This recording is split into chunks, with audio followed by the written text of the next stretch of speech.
Welcome to Now in the 90s, where we look at the video game releases of 30 years ago today. This week, a weird Sega Genesis port story, a 90s fad, and Capcom's final appearance on the NES. Hi, I'm your host, Jared, and today is March 8th, 1994.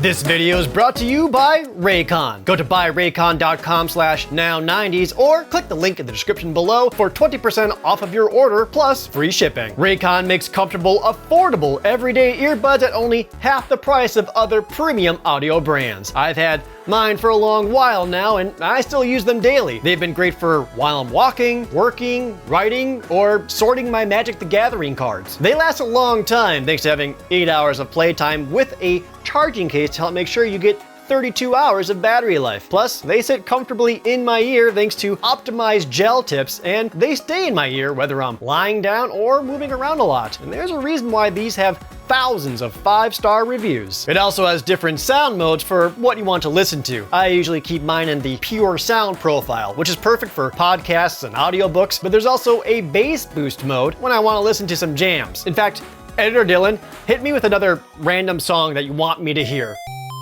Nope, not that one. Thankfully, I can use easy ear tap functions to pause anything I'm listening to or to adjust volume, or to swap to noise isolation mode for when I don't want to hear Editor Dylan's complaining anymore. And another thing that sucks about sports games is the fact that I'm not even getting. You can go to buyraycon.com/now90s or click the link in the description below for 20% off of your order and you'll get free shipping. That's buyraycon.com/now90s, and once again, thank you to Raycon for sponsoring today's video. When the world has moved on, some metal just wasn't ready to rust. Released in March 1994 for the NES was Mega Man 6. Mega Man 6 is an action platformer. Play as Mega Man as you run, jump, and shoot every robot in your way. Once again, choose one of 8 robot masters, defeat them, and acquire their weapons to use against the other robot masters. New to the series is the Rush adapter system. Now Mega Man's trusty dog Rush combines with Mega Man to give him new abilities, like a jetpack for brief flight or big ol' punchy fists. Also get some slight extra replayability with levels having branching paths. Take down all the robot masters, and then the evil Mr. X, who is definitely not Dr. Wily, definitely not this time. Mega Man 6 was developed by Capcom right at the same time as Mega Man X and Mega Man Soccer. It was first announced just a few months after the release of Mega Man 5, coming as a surprise to no one. However, you may notice something different about Mega Man 6 compared to every other Mega Man game. Capcom isn't even on the cartridge anywhere, and that's because they didn't publish it. For the West, Nintendo of America took care of distribution and promotion. See, they really wanted just a few more big titles to hit the aging console as a show to concerned parents that the NES hardware they already bought wouldn't just go away, they'd still get games for it. More importantly, Mega Man 6 played a pivotal role in Nintendo of America's marketing. They weren't so much about trying to sell the game itself, but they were using it alongside Zoda's Revenge, Star Tropics 2, to help sell the new NES top-loading model that more closely resembled the SNES. Hey there, tube heads, wake up! You know that $49.95 check that Granny sent you? You know that'll get you your very own Nintendo Entertainment System. Get one and you can play the new Mega Man 6 and battle evil robots. Stop watching those wig commercials. I can even shower with it. And there's Zoda's Revenge, Star Tropics 2, where you battle Zoda, the man with no face. No more mommy soaps for you. As teardrops fall. So, thank Granny! Cash the checks and get the NES. You have watched too much TV already.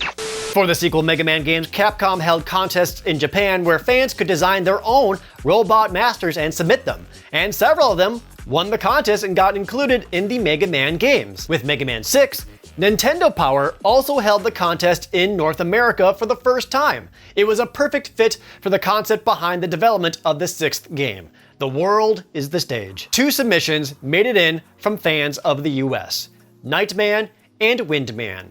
It's also why they appear on the box art. Mega Man 6 first got mentioned in GamePro's July 1993 issue, though it had it slated for release in late 1993, which would put it in line with maintaining a yearly cycle for Mega Man NES games. In fact, all the previews and publications had it set for a late 1993 release, including Nintendo Power's own review in their December 1993 issue, stating it was to be available that month. The delay was likely for two reasons. One, not to interfere with the release of Mega Man X, and two, to pair it with Star Tropics 2 for the NES remodel promotion. As for those reviews, they all said exactly what you would expect. It's all fine and good, but it sure is just more Mega Man. Nintendo Power scores averaged out to be a 3.7 out of 5, GamePro magazine awarded a 4.5 out of 5, and Electronic Gaming Monthly's average score was a 6.75 out of 10, stating it's already getting redundant, and to quote, "Let this series end already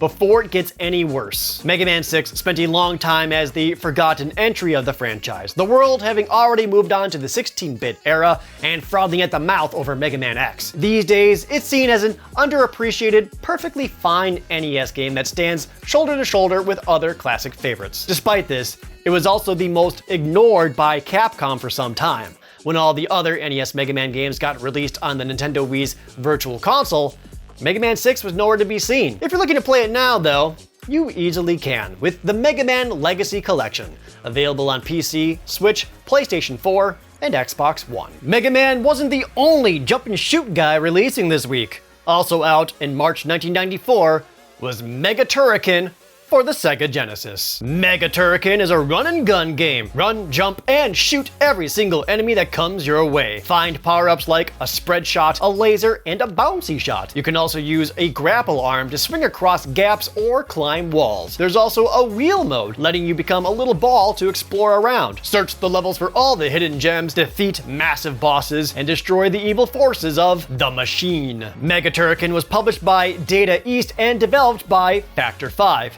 The same Factor 5 that would become well known for making the Star Wars Rogue Squadron series of games. And Lair for PlayStation 3. There's been a ton of Turken games already. It started as a series made for Amiga computers that would get ported to other platforms like the NES and the TurboGrafx. In 1993, there was a Super Turrican for the SNES, and a Super Turrican 2 would release in 1995. For 1994, there was Mega Turrican, which was developed specifically for the Sega Genesis in mind, instead of being a port of a previous game. It would eventually get ported back onto PCs, where it was renamed Turrican 3 Payment Day. It was supposed to be another Amiga game at first, and that's how they started development on it.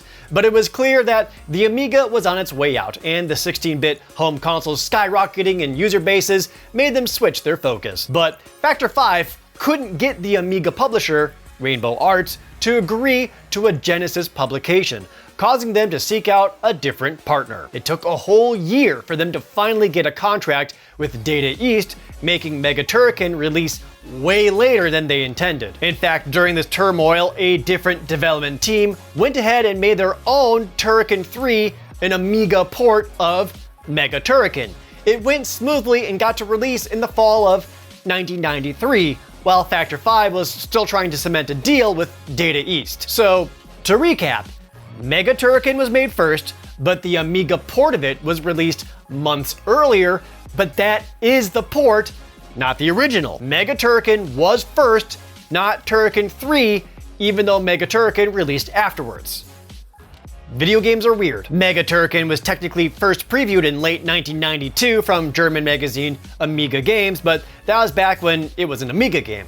It was featured by Electronic Gaming Monthly in their February 1994 issue, dedicating 2 pages to showing it off. And it's a great game that reviewed really well. GamePro magazine showered it with praise, and Electronic Gaming Monthly awarded it their Editor's Choice Gold Award, alongside an 8.2 out of 10 score. The Turrican series would continue with the aforementioned Super Turrican 2, and then an unfinished Turrican 3D intended for the Sega Dreamcast. Mega Turrican is still easily playable today, thanks to the Turrican Flashback Collection for the Nintendo Switch. And if you're really dedicated, it got a limited physical cartridge re-release as Mega Turrican Director's Cut for the Sega Genesis in 2021, which adds in a score attack mode and restores some unused graphics, like Mario and Sonic the Hedgehog frozen in carbonite. That's real. A surprising craze turned into video game form based on one of the coolest Sega Genesis games of the time. Released in March 1994 for the Sega Genesis, was Skitchin. Skitchin is a combat racing game. Slap on your rollerblades and your protective gear and skate down the roads to beat the other racers. The namesake of the game is its primary feature, where you skitch, the maneuver of grabbing onto the tailgate of a moving vehicle to get a boost of speed. You can also attack other racers and find a variety of weapons along the road to use against them. Win races to earn money for upgrading your gear and do sick jumps off of ramps. Defeat all the other racers to be the ultimate skitcher, and of course, do it all in 2-player mode. Now, in the 90s, there was a sudden upsurge in the interest of rollerblading. There was already a surprising amount of time spent in roller rinks across America, and rollerblading was just the way cooler version of roller skating because it was edgy. This isn't thanks to improved engineering of the rollerblades themselves to allow for better maneuvering and control, eventually leading to rollerblading being included in the X Games in 1995. The improvements of rollerblading led to skitching, the ultimate edgy technique of grabbing onto the back of cars on inline skates as the ultimate form of expression to stick it to the man. Thus, the video game based on it. Skitchin was developed and published by Electronic Arts, using the same engine as their previous hit, Road Rash. In fact, the gameplay is basically just Road Rash on rollerblades. Of course, skitching is a dangerous technique that people really shouldn't do, so the game has a disclaimer telling kids, do not try this at home, which of course led to kids trying this at home. There was also a little bit of some ruffled feathers and clutched pearls because of the game's advertising. It had a magazine ad that stated 4 words: skatin', hitchin', skitchin', bitchin'. Parents did not like that video games could say a swear. But also that same advertisement said, it doesn't matter how rad you are, don't do it. You don't want to be roadkill. As for the game itself, it was okay. It wasn't nearly as cool as Road Rash. EGM awarded it with an average score of a 5.8 out of 10. Basically saying you play it once and you're good because the game is just Unless you're GamePro magazine, who absolutely loved it with a 4.9 out of 5. They're wrong on this one. Trust me, just get any of the Road Rash games instead. Which, trying to replay Skitchin these days is not very easy. Likely due to the somewhat dangerous activity it's associated with, it never got a port or re-release of any kind. It's only found on the Sega Genesis. And another thing you shouldn't try at home is looking at all the other releases this week. Here's Editor Dylan for that. First up is Flintstones, the Treasure of Sierra Madrox for the SNES. I've expressed my exhaustion of the prehistoric premise being overused at this point, but the Flintstones get a pass for doing that before it was beaten to death. Treasure of Sierra Madrox is a standard platformer that looks and sounds just like the show. The cool thing about it is the board game aspect of the overworld. It gamifies the level select like a pseudo Mario Party and offers variety with boss fights, multiple minigames, and even Mode 7 racing. The downside is that it's kinda easy and ends up being pretty repetitive. Maybe it gets harder later, but it feels like it was meant for a younger demographic. Probably perfect for playing with your kid or teaching them how to play side-scrolling platformers, which will really help if you want to also teach them how to count with Mickey's Adventures in Numberland on the NES. It's a surprisingly competent edutainment platformer that uses numbers as collectibles. I'll bet I would have loved it as a little baby Dylan. And I respect the effort to move beyond a standard point-and-click slogfest the genre typically gets. It also might be a sequel to a game we straight up missed last year called Mickey Safari in Letterland. Oops, put it on the list of games we missed. Right under Hook for the SNES. That one still stings. Good thing it was re-released for the Sega CD, and we missed that one too. Bummer. But we have to move on from skipped games to talk about games I wish we skipped. Ultima Runes of Virtue 2 for the Game Boy is an RPG with such a phoned-in premise. premise. I've never played an Ultimate game, but I'm pretty sure the stories get a little more complex than I'm so bored. Think I'll bully Lord British by kidnapping the mayor or something. Nope, can't think of a better motivator than boredom to really incentivize players to press on. Great Greed really spoiled Game Boy RPGs for me. Unique gameplay mechanics and stupidly fun story. I'll never stop singing that game's praises. Just like I'll never get a break from sports game! PGA European Tour for the Genesis is a golf game I didn't play so I could make more time for Normie's Beach Babe-O-Rama for the Genesis. It's a platformer starring a dude named Normie who might be based on a comic or something. Here's a quick play-by-play of the intro. Normie puts on sunglasses so he can ogle women at the beach until they get abducted by aliens. Also, the beach is now a toxic waste dump. I mean, that sucks, but this kind of seems inconsequential compared to what just happened. A seagull drops a scroll explaining that those specific women were actually goddesses, some of which include Talia, goddess of warm sand, Daphne, goddess of surf music, or my personal favorite, Bambi, goddess of snow cones. What? Only the devil himself would be evil enough to kidnap her. Not a joke. You actually fight him down in the pits of H-E-C-K. So how the hell does Normie find these goddesses? Simple. He applies and consumes Space End Time brand suntan lotion, then poofs into another realm. Clearly, the devs had a lot of fun putting wacky concepts together, but what sets it back is the movement. There are only 2 speeds available. You can choose between Lester the Unlikely Casual Saunter or Bubsy careening down a mountain at Mach 3. I could go on, but I kinda had an epiphany while playing this. I finally realized why I got sick of prehistoric settings in 90s games. Not only was there an overabundance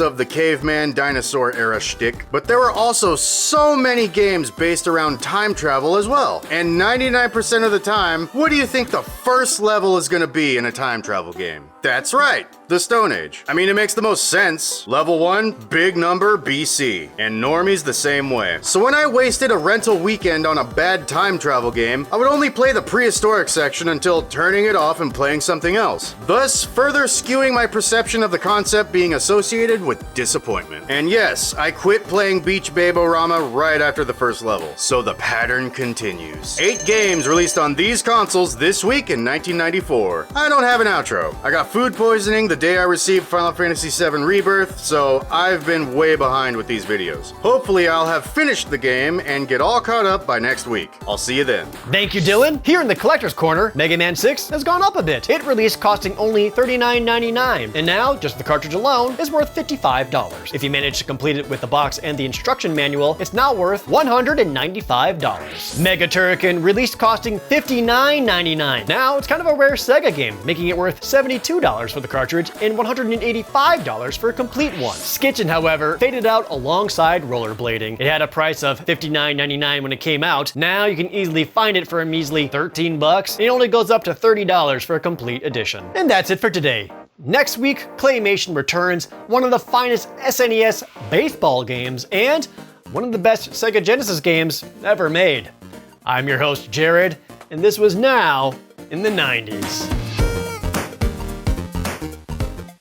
Thank you so much for watching Now in the 90s. I want to thank some patrons like Skizzy, Alexander Williams, and Mega Drive Man. Please like the video and leave a comment down below, especially if you played any of the games that we mentioned this week. And subscribe if you haven't already. And if you already are a subscriber, thank you so much for watching this show every single Friday. Can't say I ever did a whole lot of rollerblading myself in the 90s. I could roller skate though, and I did spend a lot of time in the roller rink. Only thing I could really do was be really good at the limbo portion, and that's the only time I was actually skating. All the other times at the rink, I was just in the arcade section playing Ultimate Mortal Kombat 3.